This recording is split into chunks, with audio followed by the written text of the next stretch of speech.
Hey guys, Colleen Wolfe from NFL Network. And look, you may or may not know, I'm from Philly. I'm ride or die Philadelphia, but especially when it comes to sports. So you guys need to check out Mike Small on the Killin' Me Smallz podcast. This guy crushes it, and I can't wait to hear what he has to say next.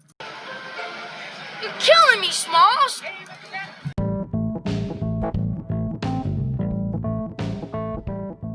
Hey, everybody, and welcome to the Killin' Me Smallz podcast. I'm your host, Mike Small. Guys, The Last Dance is over. The Tiger Phil thing with Brady and Manning, yeah, that was pretty fun. Damn, I need some sports. I've got to talk some basketball. Today's guest is Justin Grasso, who covers the Sixers for Sports Illustrated.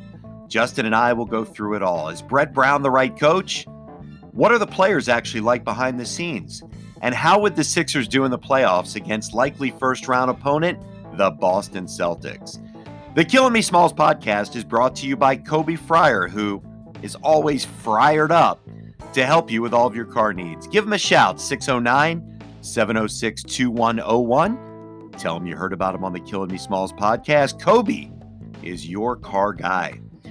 Before we bring Justin on, I invite you to subscribe to the Killin' Me Smallz podcast. Give us a rating and a review. Also, please give me a follow on Twitter at RealMikeSmall, and I'll follow you right back. The Killin' Me Smallz podcast is a proud member of the Painted Lines Podcast Network. Check out the Painted Lines on YouTube. Lots of great stuff. Please enjoy the podcast.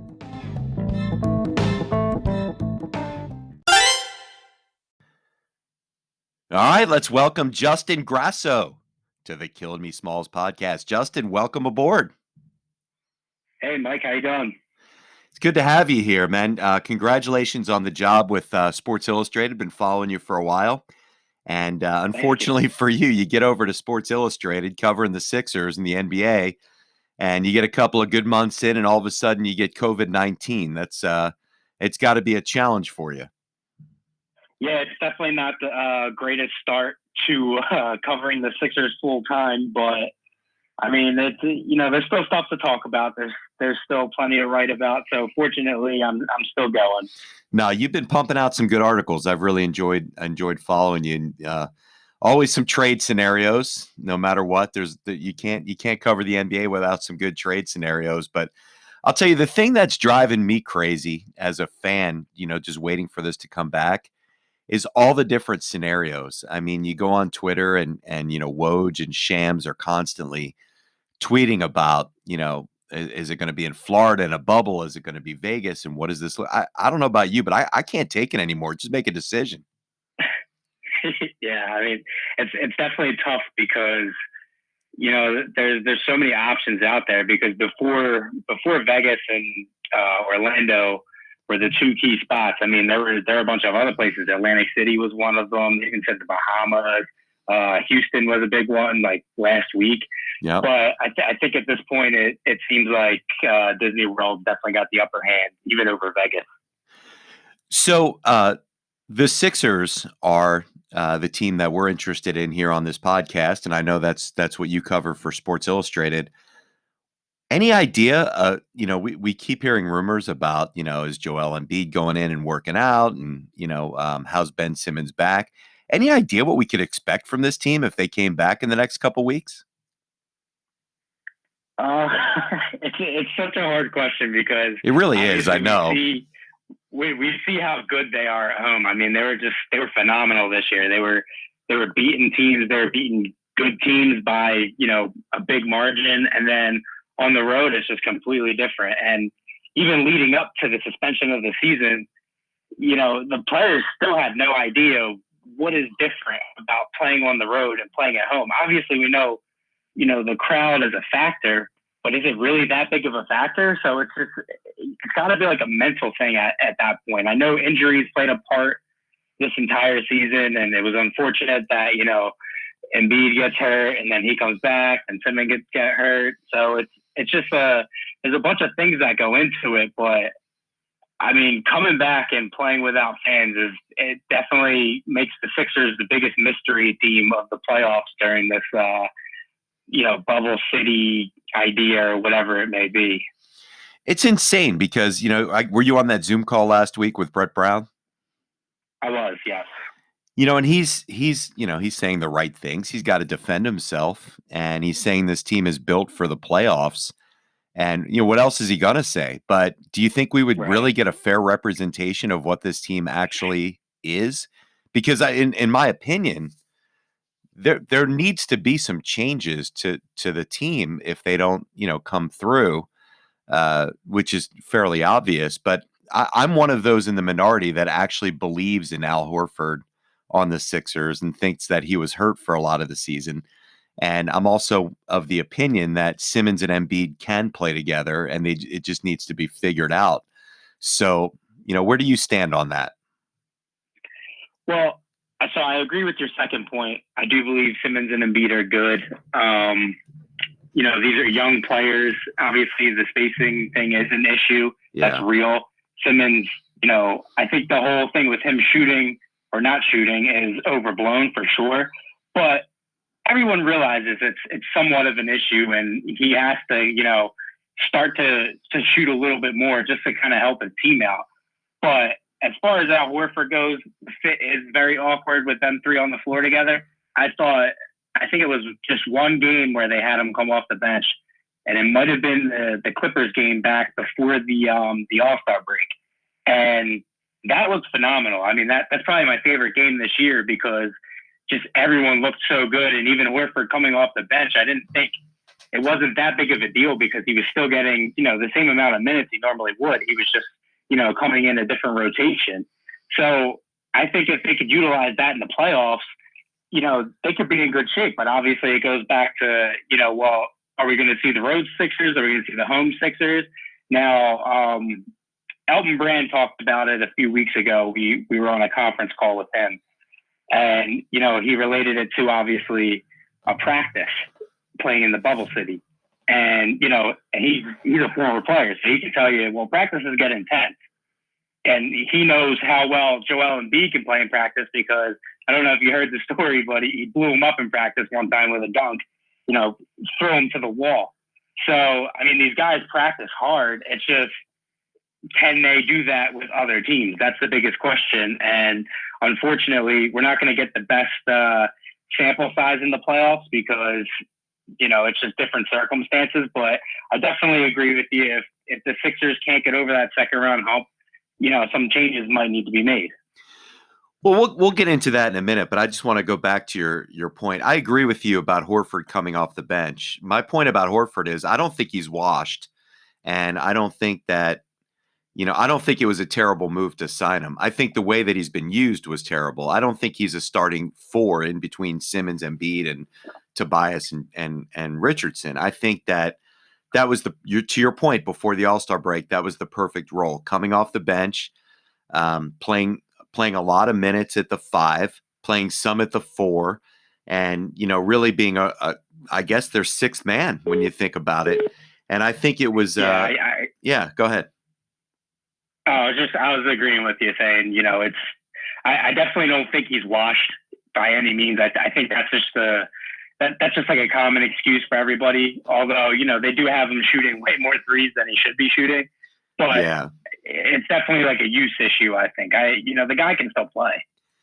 Well, I think it's all going to come down to Shake Milton, to be honest with you, because if Shake Milton can give them anything like he was giving them before the season stopped on a consistent basis, that opens up everything. And I think you also saw, I guess it was that same game when Embiid and Simmons were starting to work together in a pick and roll situation, and Ben Simmons was actually diving to the hoop. So yeah. I think, look, I'm going to be transparent with you here. My issue all along has been Brett Brown in the fact that I think that the whole thing about fit is overblown, that if you have really, really good players, and they've got really, really good players, you've got to find a way to figure it out. Yeah, for sure. I definitely think that, I don't think he's a bad coach. I actually just talked about this today.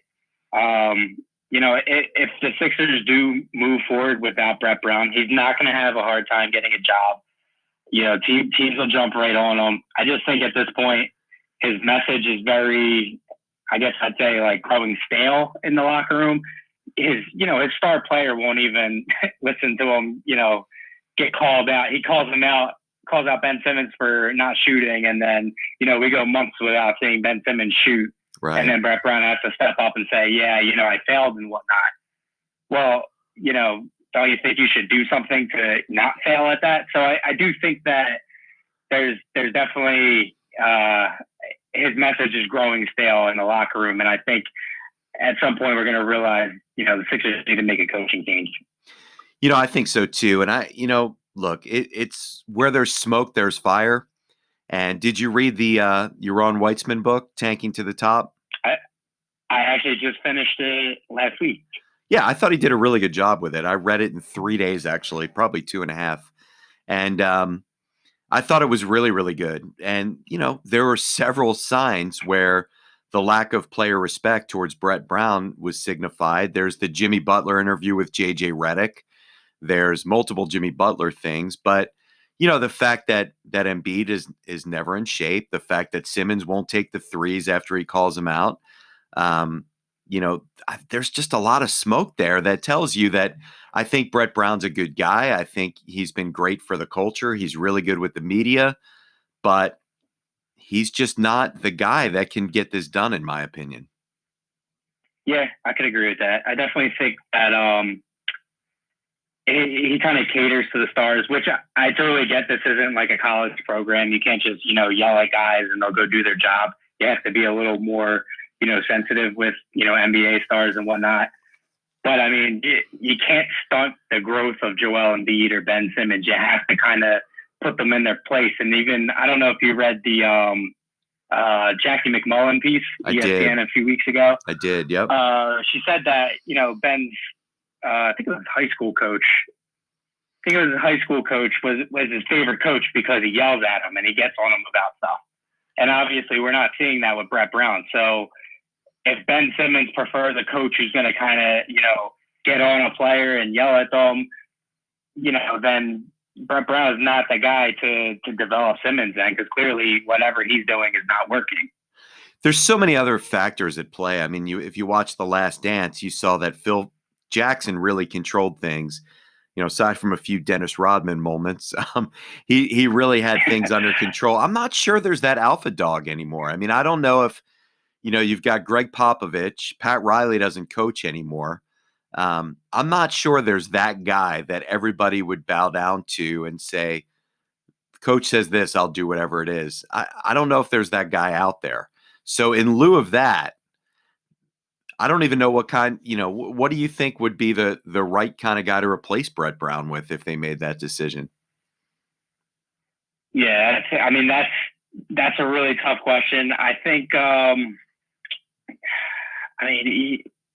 Atkinson can be a candidate there. Even their top assistant, I don't want to botch his name. We never talked about him, but, I can't. Yeah. Yeah, there you go. So he's a coaching candidate. So, Chicago might start looking at him. Right. So if that's something that, hey, maybe the Sixers should start looking at him. He's another guy. He came from San Antonio, so they could consider him. So those really are the only two that come to mind for me, because that's again another big issue. It's okay, you get rid of Brown, well then who do you bring in? So it's definitely going to be a complicated situation if they do get rid of Brown. You know what? Let's take a quick break and come back and talk about what would happen if the season resumes. Many people want to do more during this time of COVID-19, want to help and want to contribute. One such place to think about is A Need We Feed, a wonderful charity that helps feed the homeless. This charity was called into action to now save local restaurants as well. They started an initiative called Supporting Our Restaurants as We Help Others. They use the donations they receive to purchase discounted meals from their restaurant partners who are barely staying afloat. Then they distribute those hot meals to those in need. It's a win-win.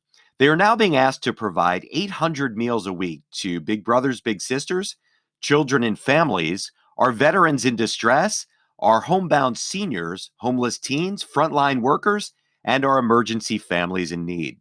Please check out www.aneedwefeed.org to find out how you can support or reach out to me through this podcast. I'll put you in touch with them. A need we feed, doing great things for our community. This is Ian Rappaport from NFL Network. You're killing me, Smallz. Stay tuned for more from Mike Small.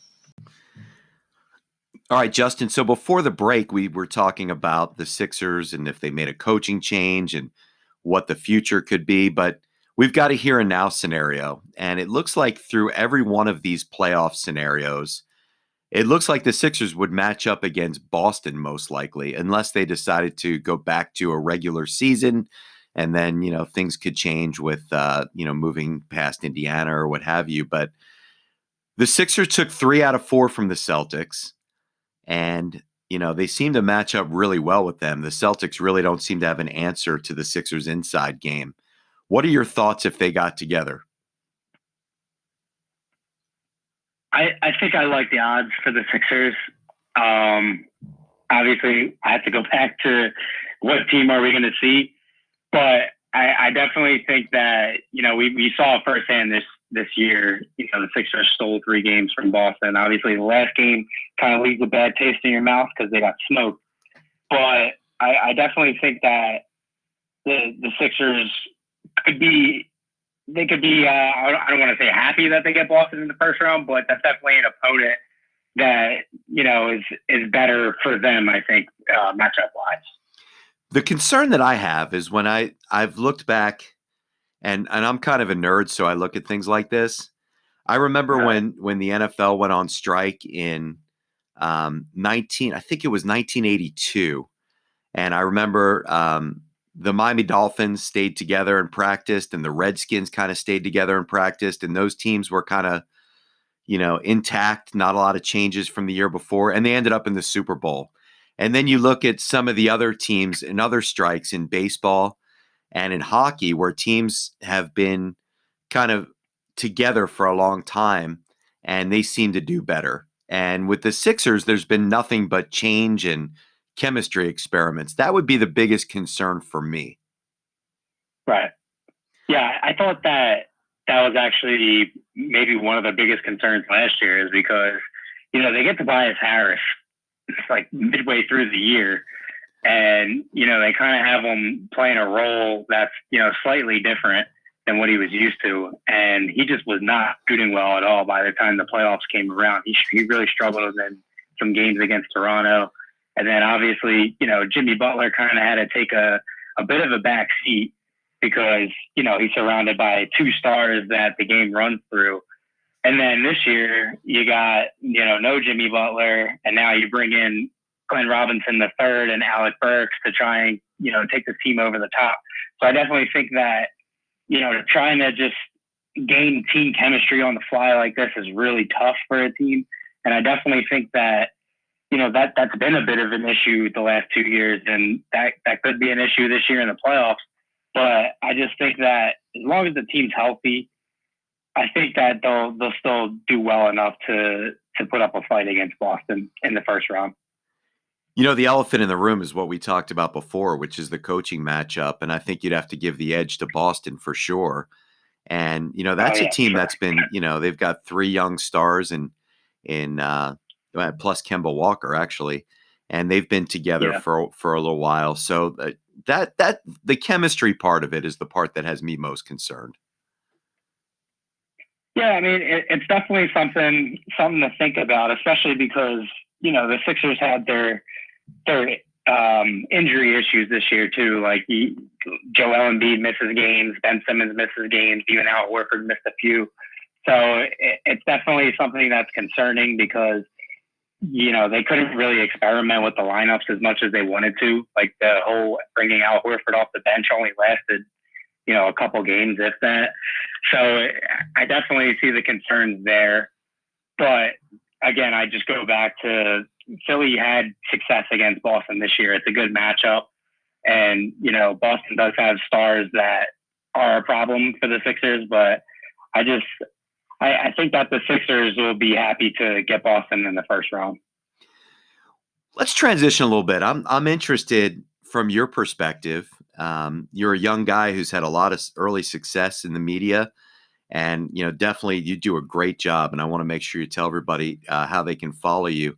I'm interested in your take as you've gotten to know some of these guys. What would people, whether it's Simmons, Embiid, any of the team members, what is something that people that, are just fans of it versus somebody like yourself that's in there every day be surprised about players on this team? Anybody? Well, I think the number one thing that I noticed is that Embiid is not as, I'd say, outgoing as he seems. If you want to talk personalities, I know he's very out there on social media. He toned it down a little bit this year, but he's not as he's just not what he seems, and that's not anything. That's like not a knock on him or anything. It's just really his personality. I think it was in the book. It said it. He's very he's an introvert, Right? And it's true. he doesn't really talk much. He's very quiet. Although he does get fired up when he gets ejected or something or has a big game. But yeah, I think that's something that is slightly different, and it kind of threw me off a little bit because I was expecting something different, I guess. Yeah, I mean, he's one of those guys, you've seen this before, right? When the lights come on, they're a different guy versus when they've got their time to themselves. What about Simmons? Have you had a chance to get to know him at all? He seems like a very difficult personality to penetrate. He's very closed off. So Yeah. To say that, did I get to know him really at all? Not really. I mean, when it comes to media, I don't know if something happened in the past where, someone wrote a hit piece on him and now he kind of holds a grudge. But, he's admittedly not open to media at all. He's very short. I mean, I do think that I wouldn't say it's arrogance. I know a lot of people, see it as arrogance, and maybe he does kind of pick and choose with how he answers questions with certain guys. I just think he just wants to kind of get in and get out. I don't think he's a bad person for it. I just think that it's not his priority, the media. It's really just more about playing basketball. Yeah, I mean, the guy's been in the spotlight since he's been in 8th grade, so I'm sure it's been I'm sure he's had a lot coming his way, Right. Plus not to mention everybody trashing him on a daily basis about his shooting and being in the media about his famous, I guess now ex-girlfriend. So I'm sure he doesn't want to do a ton of talking. What about anybody else? Have you gotten to know any of the other players, and what can you tell us about any of them that, maybe people wouldn't know? Trying to think off the top of my head here. Well, obviously the good personalities in the locker room are guys like, Tobias Harris. That's somebody he's been criticized for his game a lot this year, but in terms of leadership, Tobias is like probably, I'd say, top guy on the team when it comes to leading. He's taking Matisse Thybulle under his wing. He's always good with the media, always gives well thought out answers. He's the guy behind the scenes putting together, team activities. So I definitely think that that's something maybe not a lot of people know about Tobias, is that, he's definitely a key leader in the locker room. And then another one we found out this year was Josh Richardson. He's another guy that's very, he's a younger guy, and he's got a good personality, but he's also, he can get at his teammates if he feels like, no one's working hard. So that was definitely kind of a shock to me, and I'd probably say the fan base, because we don't really know Josh Richardson that well since, he spent his time in Miami, but he's definitely somebody that was kind of a surprising leader this season. Unfortunately, I think this may be his last year in Philly. I mean, if you're going to keep him next year, he's more valuable as an expiring contract, getting some good pieces back. And if they decide they want to get out from under the Horford or Tobias contract, I think they're going to have to move him in order to do it. Wouldn't you agree? Yeah, I definitely think that Richardson probably could be on his way out. But like I said, this team kind of needs a leader, and Tobias is that, but you need several leaders as well. So I think Richardson might remain in Philly because of his leadership, but I'd say that he's probably going to be one that's going to be on a lot of trade rumors, going into the off season and next season. I read a quote somewhere, and I don't remember who said it, and I apologize to that person, even though he'll never listen to this. The quote was, "The problem in Philadelphia is their two best players, neither one of them will ever be the leader. That's not who they are. That's not what they're about." Do you agree with that? Trying to think if I heard that quote. I don't think I've heard that quote. Yeah, I forgot who said it. It was somebody in the media. It could have been like a Kendrick Perkins or one of those kind of guys that's always talking. But but there is some substance there, and it with Embiid's introverted personality, and Simmons to an extent has an introverted personality. Do you think that's going to be a problem long term in the fact that neither one of them will probably be the leader? Well, let me just say this. Surprisingly, this might be a surprise to people. This might not. I'm not sure. I think Simmons right now is a better leader than Embiid. Obviously, I don't get to see everything that happens behind the scenes, but in terms of being vocal on the court, Ben Simmons is surprisingly one of the more vocal players on the Sixers on the court. And, some of his teammates have credited him for that. And then with Embiid, this year, I think just something was off. Obviously, we've seen him, some games he's excited and having a good time. Other games, he looks like he doesn't even want to be out there. So I think right now, Simmons is trying to work on being a leader. Early on in the year, along with Tobias, he was one of the guys that was, organizing team events off the court, trying to get, team chemistry right. He's vocal in practice. He works hard, studies hard. And he jumped in on the Karl Anthony Towns fight. That was kind of a big deal. Yeah, exactly. So, he's a guy he's trying to become a leader. He's only 23. That's really hard to, start leading an NBA team at 23 years old. So I think he'll get better with time. And I think that Embiid finally started to realize towards, the suspension of the season that he's got to kind of, clean up his act a little bit, in terms of the guy doesn't look interested sometimes and he needs to, be more vocal and motivate guys. I just think that he's formed so many relationships in the past, few years with players that eventually get traded away. So he kind of, I guess it seemed like a bitterness that, he was kind of walking around with. But, yeah, it's definitely, I'd say I'd be more confident in Simmons becoming the team leader than Embiid right now. Obviously that could change, but it's definitely something that's concerning right now. Man, I miss talking basketball. This was a lot of fun. I hope this comes back soon. I really, really do. I'm so ready. I've watched enough Lifetime movies with my wife to last a lifetime. So it's time. It's time. I got to get back in the man cave. I can't watch reruns of games anymore. I've got to see it. Justin, you didn't like Horse? You didn't like Horse on TV? Oh my God, that was terrible. Did you like it? Yeah, it was bad. No, it was awful. Oh, I couldn't even see if the ball went in half the time. Like, did that go in? I don't even know. Trying to watch it with my son. The least they could do is send them some, DSLR cameras or something. Anything better than what they had. Good grief. But that was bad. Man, you're a great guest. I hope we get you back on the podcast soon. I hope we can stay in touch during the season. Tell everybody how they can follow you. You can follow me on Twitter. It's at jgrasso, JGRASSO, and then an underscore because somebody had it. And then you can also follow me at si.com/NBA/76ers or all76ers.com. It leads right to my work at Sports Illustrated. And that's where you can see all my work for the Sixers. Justin Grasso from Sports Illustrated. Thanks for joining the Killin' Me Smallz podcast. We will be back next week with Ala Abdelnaby. Should be a lot of fun. We're going to talk some Carolina Duke.